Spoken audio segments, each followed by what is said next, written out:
As you already know from pretty much all of my speeches so far, I love the outdoors.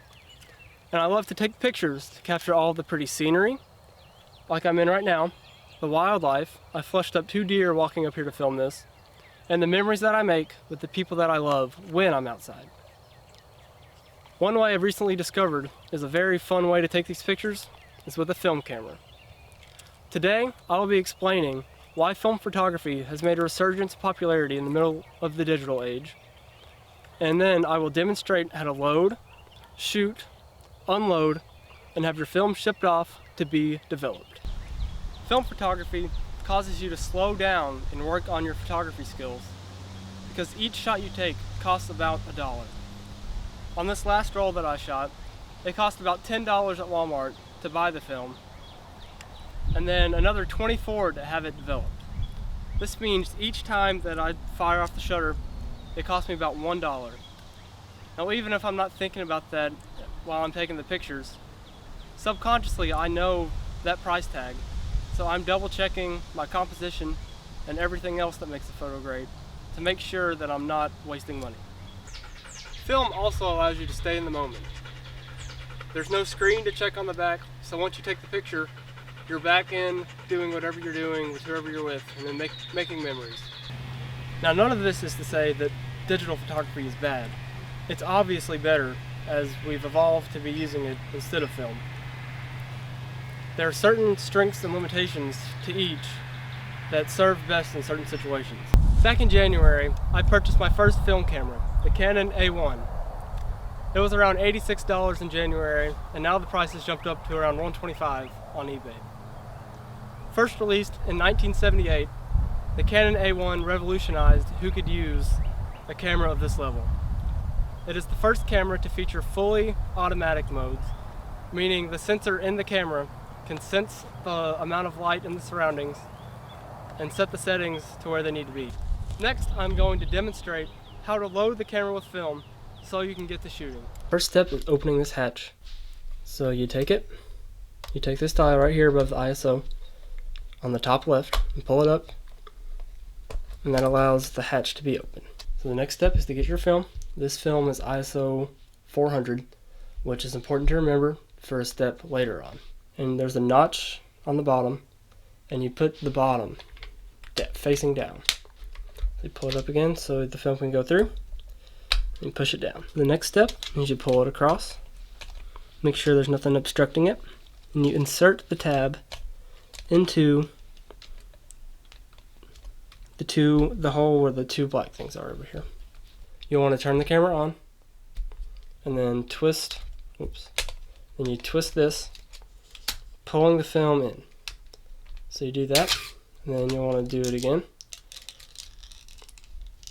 and you're good. Notice how these little spokes right here and right here are going through the holes in the film. So now you're ready to close it up. Make sure that's all the way down, and you'll want to fire the shutter. And you want to do this until the film counter right here is at 0. So do it one more time, and you're ready to go. And the reason we do this is because when you insert it and pull it across, you're exposing this section to light, therefore ruining it for pictures. And the final step to loading it is making sure this dial is set to 400, because that is the speed of the film that we put in there. So you just take it and move it until it's at 400, and you're good to go. So now we are ready to go shoot, and I'll take you outside and show you how it's done. Alright, now that we're outside, our film is in the camera, we're ready to take the picture. So, to turn on the camera, you take this little lever right here and flip it to the A. And next is selecting your aperture. You use this lever right here, and this yellow, you can see the numbers. I'm going to put it at 2.8. And then to focus, you turn this right here, and you look in the viewfinder, and you can tell when it's focused from there. Alright, now that the camera's on and your settings are ready, all you have to do is focus it and take your picture. There you go. And once you're done, you take this lever so you can get your next picture ready. And that was the last one. So now we'll go back inside and I'll show you how to unload it. Alright, so we're back inside, and now that we've shot all of our pictures, we are ready to unload the film. So to do that, first you hit this little button on the bottom on the right side.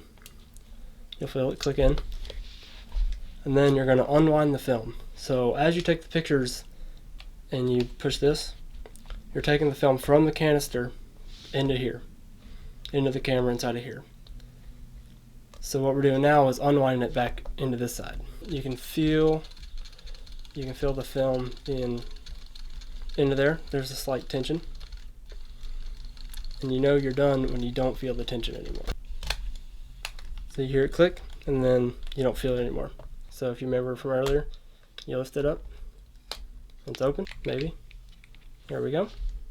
And then you put this into the canister, and it's ready to be shipped. To have my film developed, I used a service called The Darkroom. And according to tomsguide.com, The Darkroom has the best price, which is $12. To mail this film, you complete the online checkout at The Darkroom's website. This allows the printing of your shipping labels, which you then tape onto the front of a protective envelope, place your film inside, stick it in the mail, and they'll do the rest. And these directions I found at thedarkroom.com. Now this is the most fun part of film photography in my opinion, which is the wait. Anticipation grows and grows as you wait for your pictures to be returned, and it honestly feels like Christmas morning when you get your pictures back. Now I can personally attest to this anticipation being very fun. Whenever I had mine shipped off, the anticipation grew, and when I finally got to open the pictures with my girlfriend, we got to go through precious memories from my time here at Lee that we had forgotten about. To conclude, I will show you a few pictures that I took with my first roll of film. Shooting with this camera was even more fun than I had imagined it would be. Having to manually focus and manually turn the film to the next picture had a nice satisfying feel. Photography is a great way to capture not only what the outdoors, but life in general has to offer and the memories that you make. Film photography has made a recent resurgence, and it causes you to slow down, allowing you to work on your photography skills. I hope that through this video, you'll have learned the steps necessary in loading, shooting, unloading, and shipping of your film to have it developed. And now you have the know-how to give film photography a try. Thank you.